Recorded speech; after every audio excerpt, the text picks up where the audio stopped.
if you can be here, being aware of life and death at the same time, because both are here at the same time.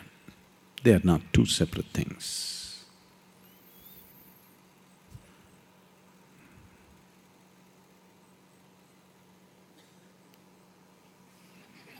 That's all it is, that fragile, at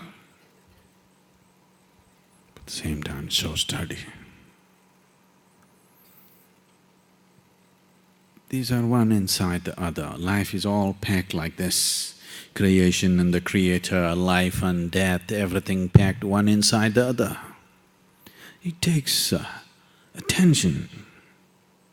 It takes a lot of attention if one has to see what it is. Otherwise, one just lives on the surface, half alive. If you do not know life and death at the same time, you know only one half of life.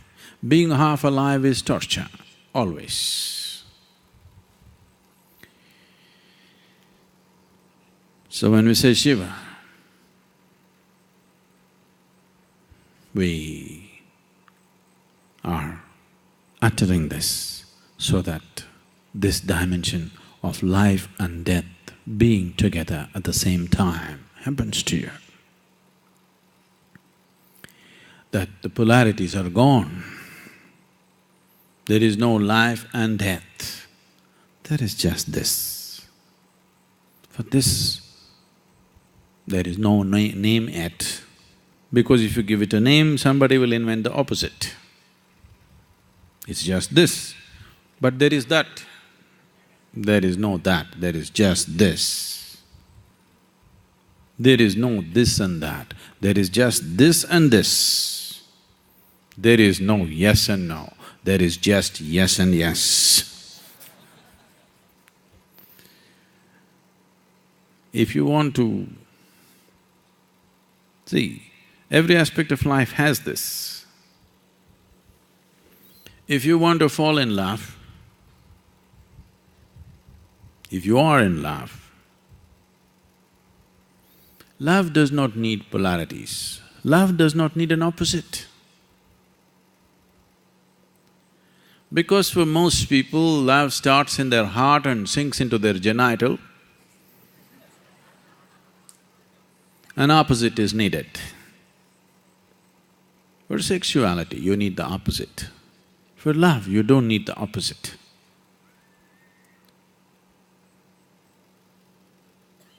What you thought is you and something has become just this, for example, on many levels. Starting in the yogic terminology, if you want to look at it, starting from the Mooladhara, where it is about food and sleep. There is that and this. If you eat it, everything becomes this.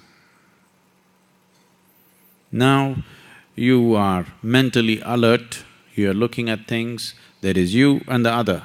If you fall asleep, there is just this. There is no this and that.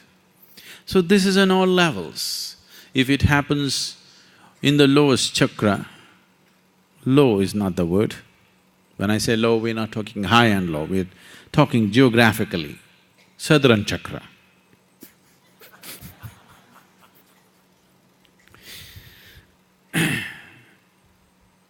When it happens at the Mooladhara, it happens as food and sleep, but the same unity.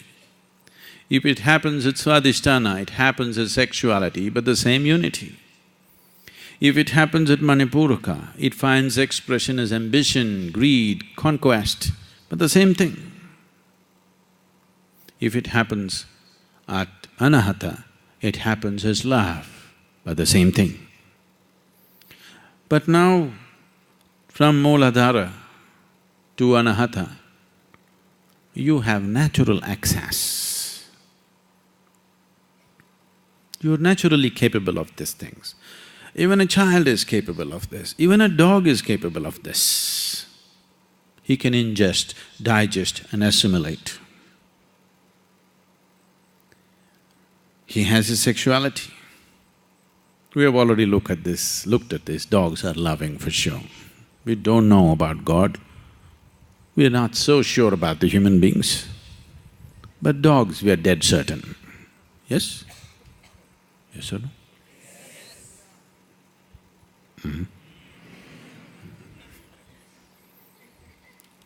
There is no question about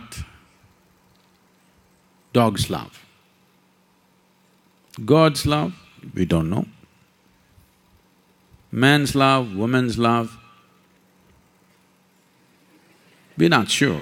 Sometimes it looks real, sometimes we don't know. Dog's love, dead certain we are. So, from Mooladhara to Anahata, it's open to every creature, actually. This comes naturally, this is a gift from nature.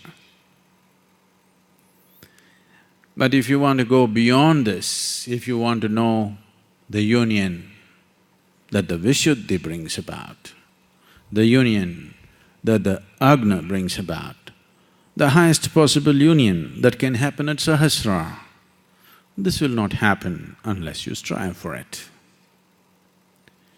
If you want to live here as just another creature on this planet, nothing wrong. There's absolutely nothing wrong. When I say a cow, a dog, an elephant, a snake, I am not speaking in any derogatory term. I know, it's a very derogatory thing to say you're a dog. I don't know why.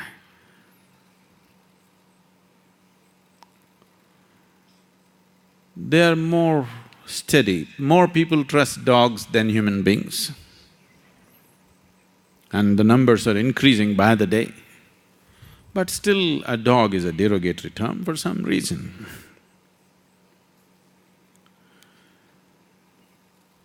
So I am not speaking of these creatures as in any derogatory sense, but limited for sure, isn't it? The possibilities of life are limited in these forms. We are just talking about boundaries, because the basic concern of a human being is to go beyond his boundaries, always. So if you want to go beyond these four levels of union that one can know, then it needs a little more awareness, a little more devotion, a little more push. If your energies rise, if you become aware, or if you experience the union in your Vishuddhi, you will become stupidly devotional. I'm saying stupidly devotional not because devotion is stupid, but generally devotees are perceived as idiots by the well-educated world because they don't stand to their reason. Anything that does not agree with your way of reasoning seems stupid to you. But it doesn't matter how stupid you think they are, they're experiencing lot more pleasantness than you do. Maybe they're not so stupid at all. It is just that they have moved their life from simple 1 + 1 = 2 to a different kind of arithmetic within themselves, where there is no plus or minus, it's just 1, always 1. You must understand, without 1, there is no number system. Just always 1. If you know union on the level of your Vishuddhi, this is what happens, tremendous sense of power, because this union is a different kind. If the union is on the level of Agna, then this brings absolute awareness and knowing. Now, once someone has attained union on the level of Agna, Suddenly, the intellectual types look stupid in front of him.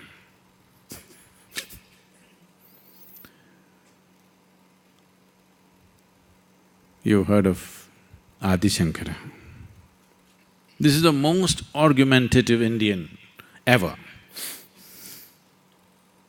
He went about walking across the land, looking for arguments, such unbeatable logic.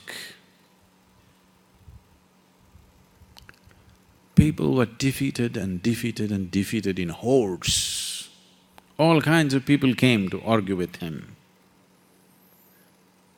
Whoever argued with him, they're bound to lose, because there is nobody else with that kind of logic, because a certain union that you have experienced in the Agna gives you a completely different kind of logic.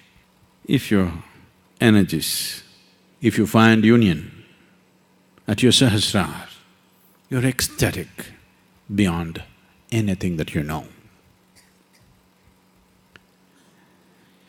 Shankara used to be like this, he was so argumentative and defeating people all the time in his arguments, every day picking up arguments with all kinds of people. But suddenly he would go into a temple and weep and dance like a madman. People would be shocked. We thought you were a man of reason. What are you crying? Like this. Like those buffoons who call themselves devotees, like them you're crying?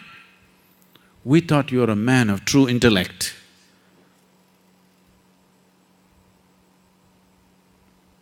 He would say, that's for the world, my logic is for the world, this is for me.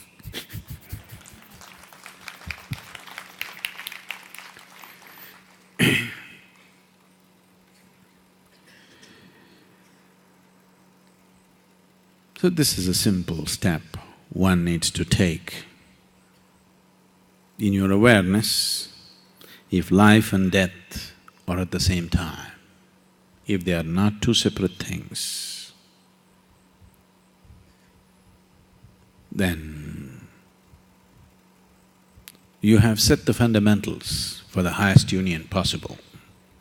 You got the right foundation. You want to live, you don't want to die, you are on a very wrong foundation. You're on an extremely wrong foundation. The more you build on this wrong foundation, the more you're asking for a disaster. Suppose we made a mistake with the foundation, the best is to build a minimum possible building, isn't it? Suppose we've done a mistake with the foundation work, even in a construction site, the best thing is to build a minimum possible building. The more you build, the more you're putting yourself to risk. That is why they talked so much about renunciation. Because they said, you got a wrong foundation, don't build too much. The more you build further away from truth you will go, keep it minimum. Because the foundation is wrong, till you fix that, don't build too much.